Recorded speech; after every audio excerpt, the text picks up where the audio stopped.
जों बयबो मिथिगौ बिनेश ब्रह्म सारा सोर बिनेश ब्रह्मनि जि बिहोमा हारियाव बे जोबनो गैया बिथांखौ बावनाय माने जोङो हारियानो फाब मावनाय जागोन जों बिथांखौ बावनो होआ जों बावा बर' थुनलाइ आफादनि बिथाङा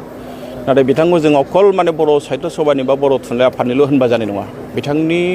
जि दैदेननाय बिथांनि जि मावनाय बिथांनि जि बिहोमा बे बिहोमाया हारिनिनो बिहोमा हारिनिनो मावनाय मानोना बिथाङा जि थांखिनि थाखाय जि जाहोननि थाखाय जिउ बावदों माने बुहुमाव बेबायदि उदाहरन गैया खोमा नाथाय बिथाङा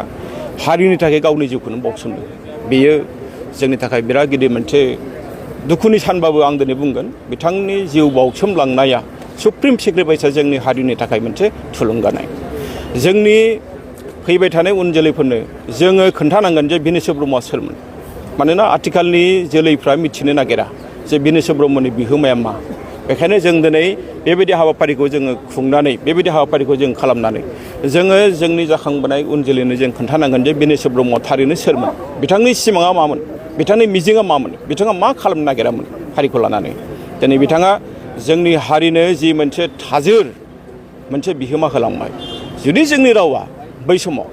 रमान हांखोजों जुदि फैनायमोनब्ला जोंनि रावा दिनै भारत संबिजिरनि 80 फारियाव हाबनाय नङामोन बे बाथ्रा स्पष्ट बेखायनो जों दिनै बिथांखौ बावा जों बावनो होआ दिनै जोङो बिटिआरनि चिफ सारखौ जों बुंदों जे जोंहा बिनेश ब्रह्म सारनि जि मावलांनाय बिथांनि जि अबदान बे अबदाना गोबां दङ नाथाय बिथांखौ फबनाय जायगाया जेरैबायदि डेभेलप जानांगौ बेबायदि जायाखै जोङो सरकारखौ जों खावलायदों चिफ सारखौ जों खावलायदों आरो चिफ साराबो दिनै जोंनो बे खोथाखौ होदों जे बेवहाय बिथाङा 2 कौटि रांनि माबा मोनसे मोजां प्रजेक्ट खालामगोन दिनै जोंहा बिथांनि मुङै ट्रास्ट दङ बर' थुनलाइ आफादा 50,000 जों बोसोरफ्रामबो होयो दिनै जोंहा बे 50,000 रांखौनो होनो हानायनि केपासिटियानो गैया मानो जोंहा फोथाय फुन्जियाव गरसेबो रां गैया बे बाथ्राखौ दिनै चिफ सारनो खोन्थानाय जादों चिफ सारा दिनै जोंनो खोथा होदों बे गासैबो बेलायाव आरो जों सानो जोंनि मानिजाथाव चिफ सारल' नङा जोंहा मोनसे दायित्व दङ बिनेश ब्रह्म सारा थैबाय नाथाय बिथांनि मुंखौ गोथां खालामनानै गालांनाया जोंनि दायित्व जोंनि बिबान होननानै जों फोथायो जोंनि दिनैनि बे हाबाफारियाव जों दहायनो बुंखादों जे बारा गेदेर जों खालामाखै नाथाय अब्लाबो दिनै ओरैबायदि जों गोजोननाय मोन्दों बे हाबाफारियाव बिटिआरनि चिफ प्रमद बर' सार फैदों आसाम सरकारनि minister cabinet minister Urkhao Brahma सार फैदों जोंनि दुलाराय बर' फरायसा आफादनि आफादगिरिजों लोगोसे बिथांनि गासैबो टिमा फैदों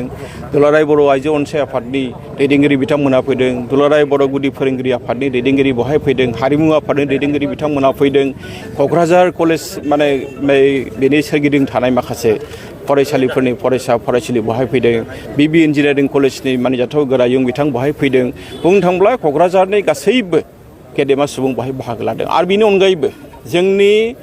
माने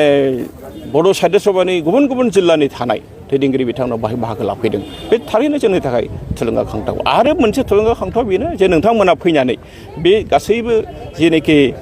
खौरां जि मार्केट निउस बेखौदि नोंथांमोना लाफैदों बे जोबोद जोंनि थाखाय थुलुंगाखांथाव जों रंजानाय मोन्दों जों बरायदों गासैखौबो